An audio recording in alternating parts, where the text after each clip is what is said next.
going on, everybody? Rob A here, and today we're taking a look at Transformers Kingdom Core Class Optimus Prime. Now, this is the new size class from the Kingdom toy line.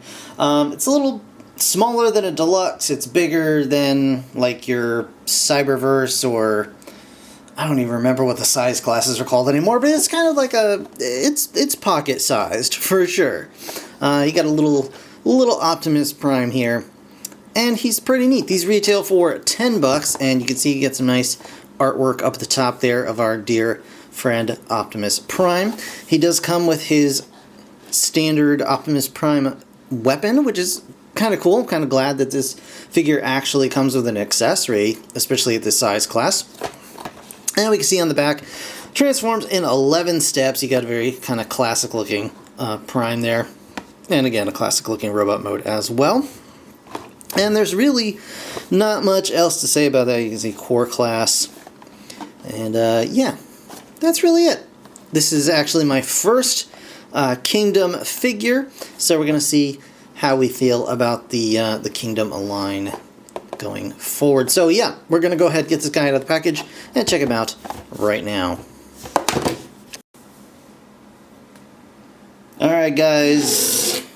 Here is Core Class Optimus Prime in his vehicle mode. And as you can see, he does roll. You got to kind of push a little bit to get his back wheels to hit the ground there.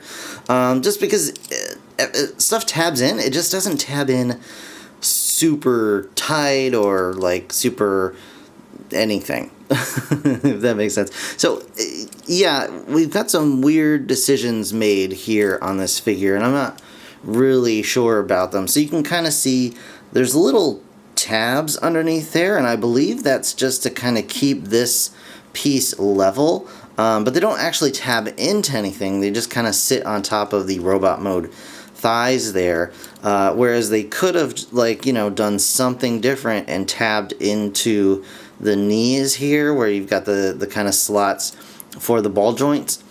But, you know, I mean, it is what it is. You do get a very strangely tall cab. It's a little weirdly proportioned, but, you know, there you go. The gun is not meant to go in this way. You can see it's kind of sticking the arms out of place here. However, I think it, you know, it fits back there okay. They say in the instructions you could put it back this way, which is like, you know, that's fine. You can also tab it into the side of the vehicle using this little tab here, and that the problem with that is that this thing, I think, is painted. The gun appears to be painted with like a metallic charcoal, and it's made this tab a little bit too big, so you might have to shave it down. Also, this plastic on the side is a bit more rubbery, probably because it's been used for the ball joints, so it may not tab in securely. It has a tendency to want to just pop right out. But there you go. So you pretty much have this as your option back here, so you can swivel the gun around if you want to, or, you know, do what I did and just kind of stick it in the back between the arms and just kind of plug it in there, and it'll stay securely. So there you go. But he does come with an accessory, which is really cool, and we're going to toss that off to the side and transform our little friend here. So the first thing we want to do is we're just going to go ahead and release the arms. We're going to do that by pulling down on the legs. There are two little posts on the front of the legs that kind of tab in to the arms here, in addition to these little tabs, which is even more strange to me. So, and we'll just get the arms out of the way. Then we can go ahead and bring this whole front panel around and up. And this also appears to have two tiny little tabs on it that don't actually, I mean, they kind of go into maybe these two little spots in the grill, but as far as I can tell, I haven't been able to get it in any meaningful way, if that makes sense. They just kind of rest against things. Tabs in this figure just kind of rest against things and don't actually tab in. As you can see, there's another tab here. It's like a keyed tab, and then a keyed slot here at the top of the back of the hips, and that's supposed to tab in securely as well, and obviously you can see that it really does not do that, but there you go. And then the whole figure rotates around at the chest, the top of the torso, and this thing just kind of does what it does. And then you're going to take this top flap on the cab here, swing it back around. You can see there is a slot here and a tab back here, and that is going to rest against this tab. It's meant to lock everything together, but it just kind of sits on top of it. It does not tab in securely. So I don't know if this is just my copy of the figure, or if there's something deeply wrong with the tolerances here. And I totally get it, because it is a very small figure, and it's using a lot of very soft plastics, because most of this thing is ball joints. So you're going to get a lot of soft plastics from that, but I'd really like to see a little bit more love put into it. But actually, before you slide this down, you might want to just go here and pop this bit up, because the head is in this cavity and it's a little hard to get out, but there is a little, just pop it right from the back there. Now we can pretend to tab that in again, and the head pops up, and then you just kind of clip it in there. The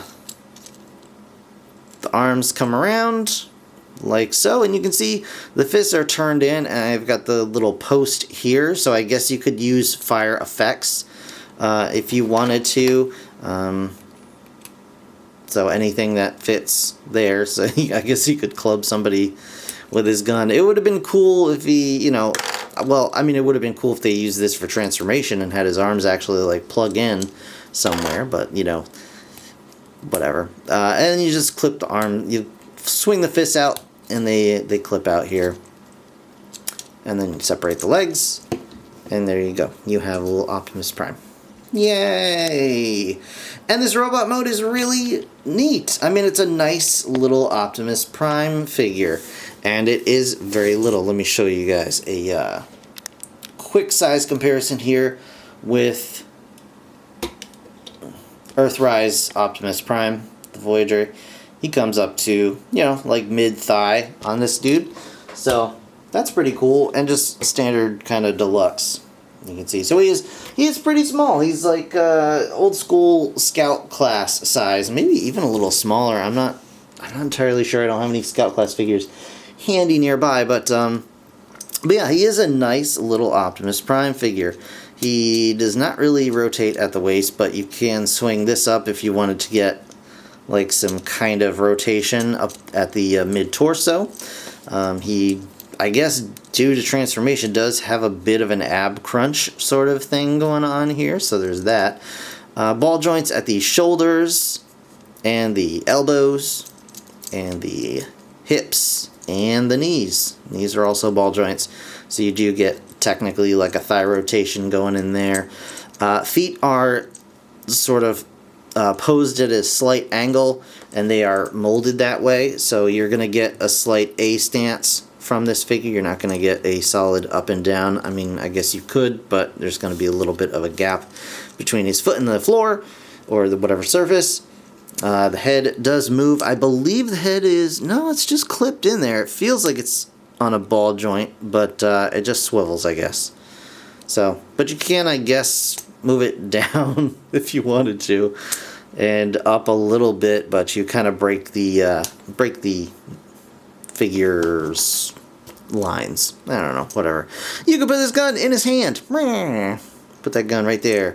And weirdly, it doesn't actually go all the way down into his fist. Or maybe you can, but I'm not going to force it on mine, so it just kind of sits there. But it works. It's in there solid. You're not going to have any problems. He's not going to drop it. But yeah, so really neat little Optimus Prime toy. it's fun. It's a nice little figure to have on your desk or whatever, at work or wherever. So you can just kind of have a little Optimus Prime there that's off to the side, not doing anything, but you can fiddle with it if you want to. And transformation back to truck mode is just as easy. I'll show that off since he came packaged in robot mode. So, you know, whatever. So yeah, just for anybody wanting to know how to do that. You can, again, get the head out that way. It's just difficult. So, just pop the head back, just like that. Swing this guy around, plop it right up there, just like that. Again, nothing tabs in, so yeah. You're going to swing the fist back around, like so. And you can, I guess, put the arms into their position-ish now, if you want. So we're going to rotate the torso around at the mid part there. Swing the legs back a little bit, clip the lower legs together, and bring this piece all the way around up to the front. And there are so many ways they could have done this other than with this little piece here. I don't even think this piece was necessary, but you know, it is what it is. And then swing this whole bit around. Swing this whole bit around. It's really, you know, if you've ever transformed an Optimus Prime before, you pretty much have this down. And then just line up the little tabs in the back of the arms there. And that's it. You've got your Optimus right there, and then you can plug the gun in however suits you best. So there you go. A really nice little figure. The vehicle mode leaves something to be desired. The transformation itself is a little bit wonky, but the robot mode is a fun little toy to mess with. So, you know, for $10, you guys will have to make up your own mind. But that's going to do it for this review, guys. I want to thank you so much for watching. If you enjoyed the video, please hit that like button. It really helps me out. Of course, subscribe if you want to see more. And the little notification for more videos or whatever. Guys, thanks so much for watching. I'll see you all in the next one. Bye for now.